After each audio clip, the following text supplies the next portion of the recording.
Hello hi everyone, this side Som Tripathi. आज की इस वीडियो में हम बात करने वाले हैं 2023 में computer science and engineering branch में एडमिशन लेना वर्थ इट है या नहीं है। Computer science and engineering branch का फ्यूचर में स्कोप है या नहीं है।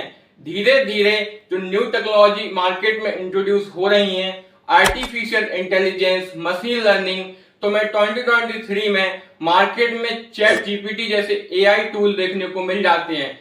कहीं भैया आर्टिफिशियल इंटेलिजेंस जो न्यू टेक्नोलॉजी है, सॉफ्टवेयर इंजीनियर या डेवलपर या वेब डेवलपर के जो जॉब प्रोफाइल है उनको रिमूव तो नहीं कर देगी क्या भैया। आर्टिफिशियल इंटेलिजेंस और मशीन लर्निंग है, उसका फ्यूचर में इंडस्ट्री में काफी ज्यादा यूज होने वाला है क्या भैया। कब तक आर्टिफिशियल इंटेलिजेंस और मशीन लर्निंग का फ्यूचर में स्कोप रहेगा भैया। बहुत लोग कंप्यूटर साइंस एंड इंजीनियरिंग को electronics and communication engineering branch से कंपेयर कर रहे हैं और कह रहे हैं कि ईसीई में भी अच्छा स्कोप है।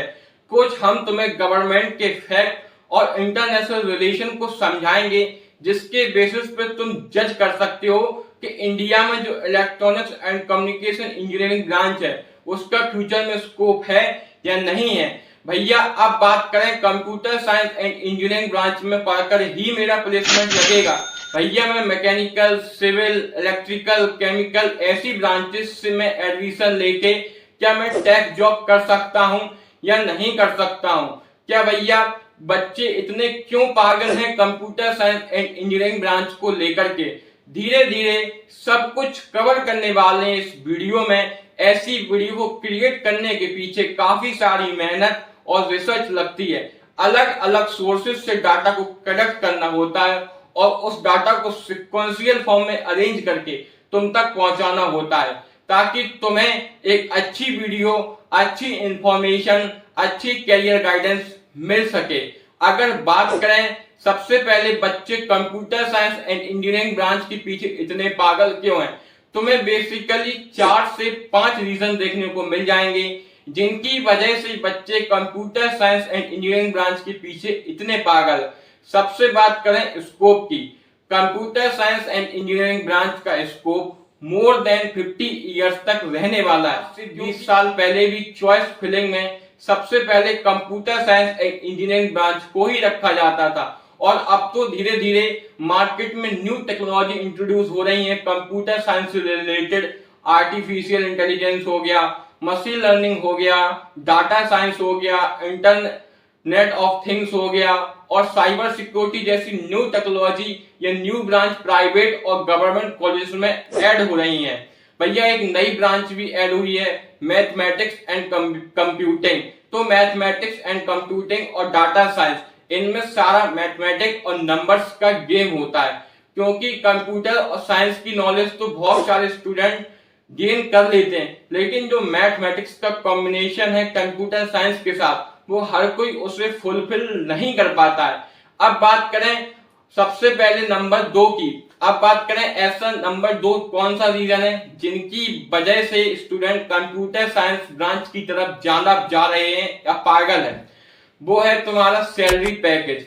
Most of the private colleges और गवर्नमेंट कॉलेज में तुम्हें सुनने को मिलता होगा कि माइक्रोसॉफ्ट में 49 लाख का पैकेज लगा या गूगल में 64 लाख का पैकेज लगा या तुम्हारा अमेजॉन में इंटरनेशनली पैकेज 1.13 सीआर का लगा। ऐसे तुम्हें बहुत सारी रिक्रूटिंग कंपनी, ऐसे आईआईटी में एक रिक्रूटिंग कंपनी आती है जेन इंस्टीट्यूट जो एक हांगकांग की कंपनी है, उसका सीटीसी पैकेज 4 करोड़ रहता है और उसका बेस पे 1.16 सीआर रहता है। तो तुम सोच लो कि कंप्यूटर साइंस में कितना ज्यादा सैलरी पैकेज है। आज की बात करें इंडिया में कितना सैलरी एवरेज पैकेज है तो 6 से 7 लाख के बीच में computer science and engineering branch का एवरेज पैकेज निकल के आ जाता है।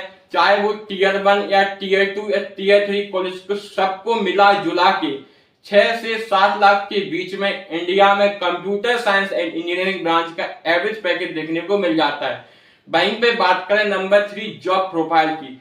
सबसे पहले कंप्यूटर साइंस इंजीनियरिंग ब्रांच की जॉब प्रोफाइल में तुम्हें फिजिकली ज्यादा मेहनत नहीं करनी होती है as compare to other branches.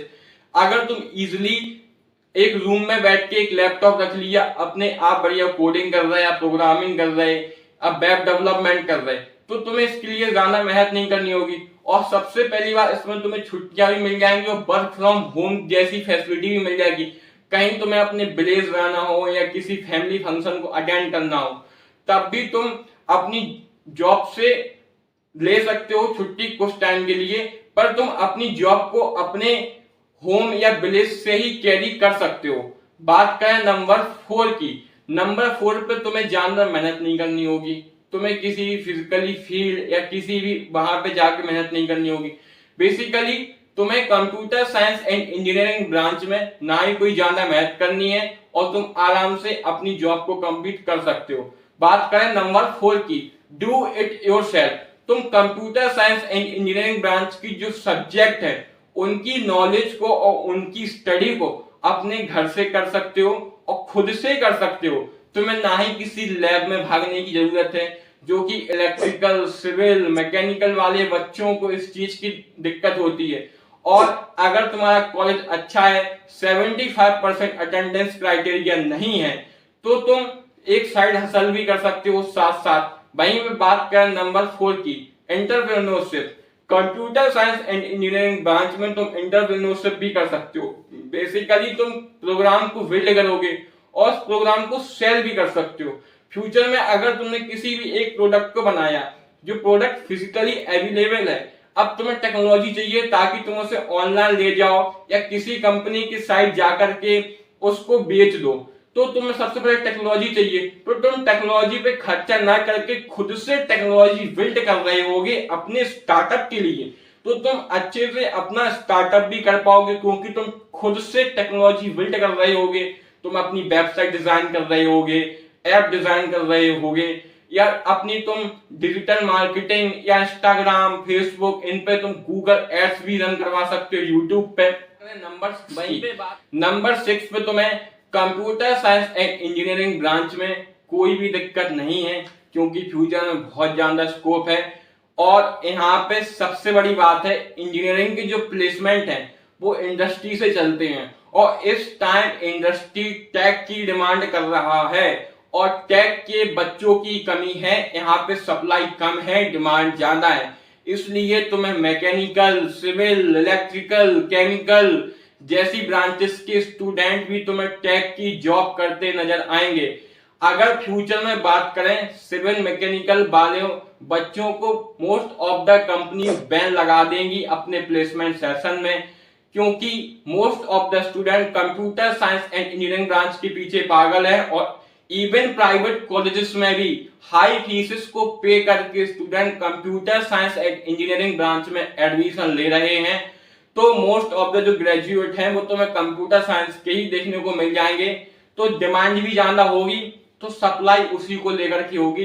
Basically जो कंप्यूटर साइंस से ग्रेजुएट है वो ही सिर्फ सॉफ्टवेयर इंजीनियरिंग को जो की जॉब प्रोफाइल है उसको कर रहे होंगे। जो सिविल मैकेनिकल वाले बच्चे हैं उनको टेक की जॉब नहीं मिल रही होगी।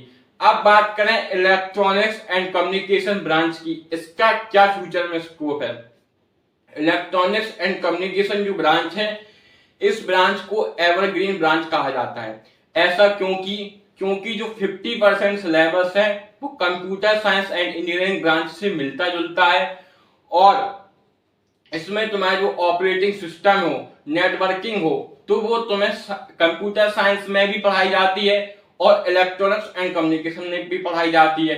इलेक्ट्रॉनिक्स एंड कम्युनिकेशन सेमीकंडक्टर से रिलेटेड है। और बात करें गवर्नमेंट एक्ट की, सबसे पहले बात करें चाइना की, तो जो सेमीकंडक्टर की शॉर्टेज तो है ही पूरे वर्ल्ड में, और जो सेमीकंडक्टर की सप्लाई करता है वो सिर्फ चाइना ही है। अब इंडिया में एक यूनिट लग चुकी है जहां पे सेमीकंडक्टर का प्रोडक्शन हो रहा है। पूरे वर्ल्ड में चाइना ही ऐसी एक कंट्री थी जो सेमीकंडक्टर का प्रोडक्शन करती है। अब नंबर 2 पे इंडिया सेमीकंडक्टर का प्रोडक्शन करने वाली है, या सेमीकंडक्टर के यूनिट लग चुकी है, इवन सेमीकंडक्टर का प्रोडक्शन स्टार्ट भी हो गया है। अब तुम्हें इसी की जो फ्यूचर में स्कोप देखने को मिल जाएगा, क्योंकि सेमीकंडक्टर प्रोडक्शन इंडिया में होने लगा है। धीरे धीरे चाइना की वजह से लोग हटके अब इंडिया में सेमीकंडक्टर की जो प्रोडक्शन हो रही है उसकी डिमांड करेंगे। अब बात करें ऐसी कौन कौन सी वजह है जिसके वजह से कंपनी आती है इंडिया में और अच्छा पैकेज ऑफर करती है। इंडिया का आईटी जो सेक्टर है वो इतना डेवलप हो रहा है, चाइना के बाद लोगों की पसंद इंडिया हो रही है, जहां पे इंडिया में आके कंपनियां काम करवाती हैं। अपन लोगों को लगता है कि जो सैलरी पैकेज जो 12 लाख 50 लाख वो ज्यादा है, क्योंकि जो यूरोप की कंट्रीज हैं उनमें जो कंपनी है उनके लिए जो 12 to 15 लाख का पैकेज है तो बहुत ही कम है। यूरोप की जितनी भी कंट्रियां हैं उनकी चाइना के साथ बिल्कुल भी नहीं बनती। पहले यूरोप की कंट्री की जो प्रेफरेंस होती थी काम करवाने को लेकर के वो चाइना होती थी। अब यूएस की और यूरोप की जितनी भी कंट्रियां हैं उनकी इंडिया के साथ अच्छी बन रही है और इंडिया का आईटी सेक्टर भी काफी ज्यादा डेवलप हो चुका है। तो वहां पे यूरोप की कंपनियां इंडिया में अब प्रेफरेंस देने लगी हैं और इंडिया में आकर के काम करवाती हैं और एक ठीक ठाक सा सैलरी पैकेज ऑफर करती हैं। और चाइना ही वर्ल्ड में एक ऐसी कंट्री थी जो सेमीकंडक्टर का प्रोडक्शन करती थी। तो चाइना की बहुत सारी ऐसी कंट्री हैं जिनके साथ बिल्कुल नहीं बनती है, सिर्फ पाकिस्तान को छोड़ के। तो मोस्ट ऑफ द कंपनी की जो डिमांड है वो अब इंडिया ही फुलफिल करेगा सेमीकंडक्टर को लेकर के। अब सेमीकंडक्टर से होता क्या है, जैसे तुम्हारा कंप्यूटर हो गया या तुम्हारा लैपटॉप हो गया, उनके सबके मदरबोर्ड्स बनते हैं। अब तुमने कंप्यूटर साइंस वालों ने प्रोग्राम तो बना दिया या कोई वेबसाइट या ऐप तो बना दी, लेकिन वो कंज्यूम किसके थ्रू होंगी, वो तुम्हारे कंप्यूटर या लैपटॉप के ही थ्रू होंगी। For more such content subscribe to the channel and hit the like button.